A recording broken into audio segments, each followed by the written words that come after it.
Hey guys, what's going on? My name is Oshi7, aka Freddy, and we're playing a new game called The Culling, which you might have seen on Twitch. It's a brand new game, and pretty much everyone playing it is a streamer, which made the first day playing it really fun, like insanely fun. It was quite cool, killing and murdering people who I know, like JP and Elohim and people like that. It's really cool.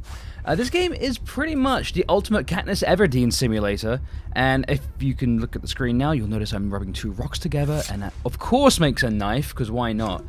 And this game has some really strange crafting options, and I'm really not sure how to explain it. A lot of things don't really make any sense. Just imagine Funky Town, as a magical thing that allows you to rub two sticks together and get a bandage, allows you to use two sticks and a knife to craft a bow and arrow. Doesn't make a lot of sense. However, the term funk will ruin you. You'll just think of Funky Town references for the rest of the year if you're anything like Emily. And you guys might not be able to hear my footsteps right now. It's because I'm using a perk that makes them silent. You get to choose 3 perks before you even start playing. I believe I have one that allows me to get a backpack straight away, and it gives me 5 slots of inventory space instantly, which I think is really good and a little bit OP maybe. But I also have Silent Footstep, and I believe something that reduces all incoming ballistics damage by 50%, which is actually really good too. The melee system is really interesting too. It's very limited. There's 3 options: attack, block, and shove. Shove will nullify a block will nullify an attack will just make someone bleed and feel awful about themselves. Now, this guy, I thought I had this guy. This guy didn't seem like too great a player to me. However, you'll notice on his chest is a great, big, chunky piece of armor, which actually, I think I outplayed this guy severely, but the armor was kind of like the big difference maker, and that sort of thing, this sort of meta gameplay in the Culling, the stuff like going around and finding stuff that isn't necessarily the most powerful weapon, but the weapon you can utilize the most, is one of the things that makes the game really interesting. And of course, there's something I didn't even mention, that you can actually throw weapons too. So a lot of weapons like knives and spears and practically everything you can throw and damage the opponent, but you do risk losing the weapon. But often enough, you'll find people that keeping a knife or something around that don't really need to keep throughout the game, just something they can use as a throwing weapon, as it deals a lot of damage, and there isn't really any block against that. This guy is bleeding. If you can see under his name is Y Ban Me, and underneath his name he's got a bleeding icon. You really have to pay attention to the icons underneath the name. There you go, hit it like a little stun effect. So every time I'm sort of like hitting him with a block, he gets stunned, and that gives me an opportunity to attack with impunity. He doesn't really have any option, he has to just take my attack. Now, I am really low in health at this point, and I'm really confused. I didn't realize he had armor when I was playing this, and I was so perplexed. And you can see I'm bleeding, I've got a big bleed icon at the bottom, but he's bleeding too, so we're in a pretty similar situation. And this is getting down to the wire right now, and I was really worried that I might lose this match. We both have spears. It's pretty much an even playing field, apart from the armor, which seemed to be the biggest difference maker in this entire conflict. But eventually I do get the win. The guy was too heavy on the attack, and now I have 2 spears. So I have this entire building to loot from. The map is actually quite spread out. It's not the biggest map, but there is actually enough content and buildings and things to do. And people get into conflicts really early on, so the player count drops significantly straight away at the beginning, that you actually have time to run around, loot, and do lots of really cool stuff. And these are the things that I actually want to talk about next. These are the boosts. Now, I have a medkit in my hands, and the medkit is amazing. It takes a while to get it into you, and for the action to complete. Oh my god, an SMG. A gun! I can't believe I actually found a gun. It's the first gun I've ever found in the game. Emily was playing earlier on today, and she found a Magnum with 3 rounds, and each round did, like, I think 30 damage. I'm not really sure about this gun, but I was really shocked. But yes, I have a medkit, I'm applying it now. As you can see, it takes a little while to get in, so you have to kind of use it a bit tactfully. You have to make sure you're using it in the right situation. Otherwise, you might find yourself healing, and then getting attacked and dying, and pretty much undoing the entire point of healing. So here right now, I'm actually selling this little dart gun, which doesn't do any damage. It's actually kind of useless, for 10 funk. So right now I have 22 funk, and I'm selling this. I decided not to sell a spear.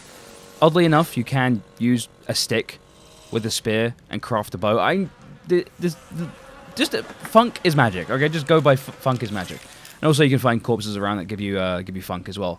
But yeah, the boosts are really important. Actually, really helped me out in the upcoming battle I'm about to have, the upcoming situation. As you can see, there's a guy up on a hill. I actually completely missed him at this point. I didn't even see him. And I have a bow now that I crafted from essentially 2 sticks and a bit of rock. Don't ask me.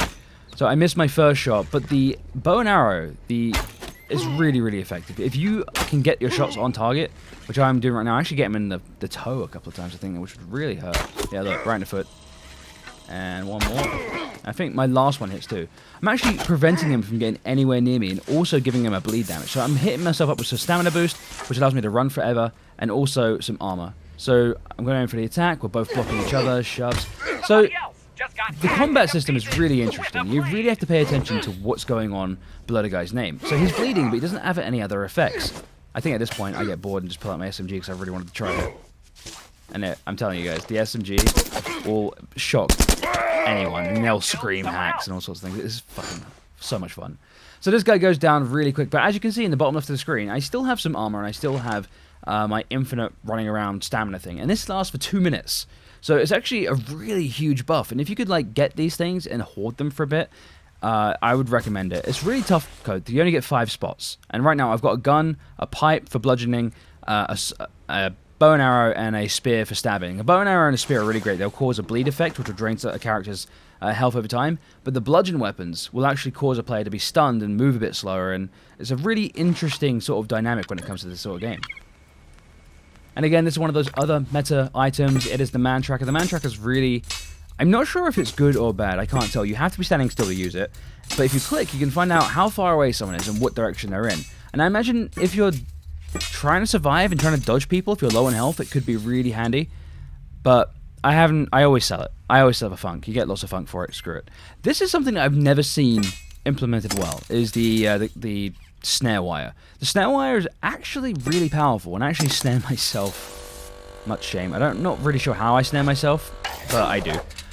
And you have to hold F to... But someone could freely attack you at this point, and I really have not seen anyone utilize the snare very well yet. And you can actually snare on walls, on ceilings, on floors, and I see a lot of people doing it on floors, but snaring a door is a really underrated tactic, and I'm expecting a lot more people to do it in the future. At this point, though, I do see a team at the center of the map. The games always finish at the center of the map because all the poison smoke, which seems to be a theme in Battle Royale now with H1Z1 and now the Culling.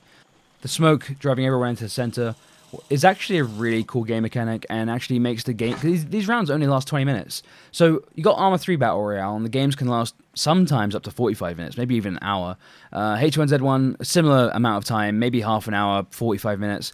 But this is 20 minutes, and it's really quick to get into, and the games happen really fast, and you always feel like you're in a rush. You always feel like you've not done enough when you get to the end of the game. Now, this isn't my best game, by far. I've won a few games. I actually won my first game live on stream, twitch.tv/037.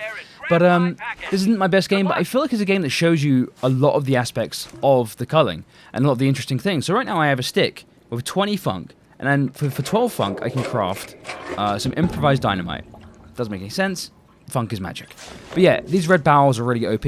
If you find someone standing around one, shoot it with a bow and arrow, it will blow up, or craft yourself an explosive. The explosive is really cool. You can actually like hold the fuse and then throw it, and I've killed a lot of people with explosives. They seem to be something that no one really utilizes right now, but is actually really, really effective. That guy released smoke. There are pods around the map that if you interact with them, you can actually release toxic fog, and I'm unsure why, after playing so many rounds, why anyone does this. A lot of people do this just to basically make you run away. They go up to it, they're about to die, they'll run up to one of these gas canisters, release all the smoke, and then take lots of damage themselves, but run away, and it is really a big pain in the ass. So, in this game, you can craft a many variety of things, and the crafting options are all in the escape menu. If you don't know what's going on, just hit the escape menu and run around and try and find things. And with 2 sticks, you can make a bandage. Doesn't make too much sense. Again, funk is magic. So I'm healing myself up. I'm at 77 health, and these heal you for roughly 35 for every bandage. And I also have stamina. Stamina is the amount it goes down from jumping, from sprinting, from using your weapons. And I've noticed there's a particular weapon called a blow dart, which will actually poison the person you fire it at.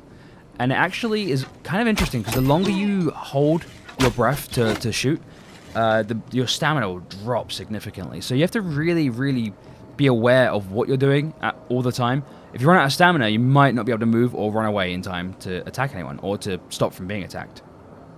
So there are a wide variety of weapons. There are bows and arrows. There are recursive bows and arrows which pull back faster and allow you to fire arrows at higher velocity. There are many different types of weapons. There are tier 1, tier 2, tier 3, and I believe even tier 4. If you get 100 funk and find one of the platforms, I think there's one below me. You can actually call in an airdrop and get a specialized airdrop, and a lot of people just call in a sledgehammer, which is a tier 4 or tier 5. It's insane. If you see someone charging you with a sledgehammer, it's always a good idea maybe to turn away and run the other way if you can. And if you want to see who's still alive, it has a big Hunger Games style leaderboard in the sky, and it's actually quite a good reference point to use if you're trying to navigate the map. I often find myself looking up there just to kind of orientate myself. I know the game has a compass, but I work better with objects. So there's a guy running around. I'm pretty sure it's a guy who set off the smoke again. Bastard. And the smoke is on its way to the left, and eventually the smoke will actually encompass the entire map and only leave that center platform alone. So at this point, I feel like I'm in a pretty good position. The smoke is coming in, but I'm okay. I have got a lot of arrows, I've got an explosive device, I have a stun gun, which is actually kind of OP. I have a bludgeoning pipe weapon, but I also have an SMG, and I kind of feel like the SMG is going to do me well. So this guy gets some arrows to the shins. I need to improve on the whole bow and arrow thing. I need to get better at that. I've seen some people land some pretty swiggity swoosh shots, and I do not. So I stun this guy. For some reason, I go for the bow and arrow after stunning him rather than just bludgeoning him in the head. Headshots do count, by the way, guys. A lot of people have been like asking and debating this. Headshots definitely make a big difference, especially with a high-end bludgeoning weapon. If you can get someone in the head, you'll actually stun them for a bit and slow their walking speed down. It actually works really well if you want to escape someone. Just smash them in the head, run away, and then pew-pew them with a bow and arrow. So I try to stun him again. But one of the things you might know is that even though I'm getting most of the hits off and I'm getting his health down, he has a green shield below his name, and that's called the Iron Foreskin. I kid you not. The Iron for skin, the Iron Foreskin. I accidentally expelled my last stun thing. I was very sad. The battery is now dead. But yeah, he has basically, it reduces all incoming damage by 25%, I think, which is a lot. So it means that you have 25% extra health. So often enough, you have to really look at what buffs a character has, what an opponent has, to really know where you stand in the battle. You might be smashing and you can find yourself hacking and slashing and bashing and filling them with arrows, but they might not take any damage, and you might find yourself on the receiving end of a lot of damage. These buffs really do make a huge difference, and you really have to be aware of it and know when to fight, and I really feel like that arrow should have definitely hit. So we're getting to the end of the game now, and I am not in a good way. I was in a good way, I'm not in a good way now. Low health is basically not great. I should have gone over to these trees and crafted some bandages, but I got a little too cocky with my explosive arrow. I got some funk, and I could have just gone over there and bashed a tree and got some bandages, but I decided to go in for the kill instead. Mostly because I'm a really impatient player, but I feel like that went well. However, I do receive a poison dart, 2 poison darts in fact, and poison darts are incredibly powerful. One of the most powerful objects in the game, because it causes you to vomit for a while all over the floor, and ain't no one's bro. So this guy's coming at me. He's got a tomahawk, I believe, which is a really high-level weapon, as you can imagine. It's pretty much... yeah, there you go. Not my best game, but I feel like this game in particular shows you a lot of aspects of the culling. I really hope you guys liked it. Hit like if you did. If you didn't like it, then, I don't know, hit like as well. I don't know.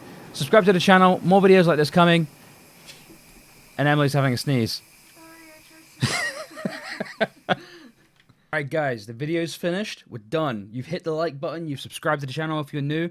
This is a chance for you to get something back out. Not just pure entertainment and the luxurious sounds of my voice, but also one of these. We are doing an on-stream giveaway for one of these headsets, the Astro A40 TRs, the brand new sexy ones.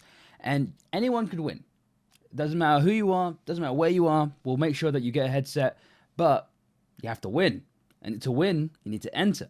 So click the link down below the video to enter our giveaway. Just got to do a few simple things like follow us on Instagram, follow us on Twitter, follow us on Twitch, and tune into our live stream every single day. You don't have to do the last one, but I'd like it if you did. So guys, make sure you enter the giveaway, get yourself a free headset. Why not? It's free, and it takes about 2 minutes.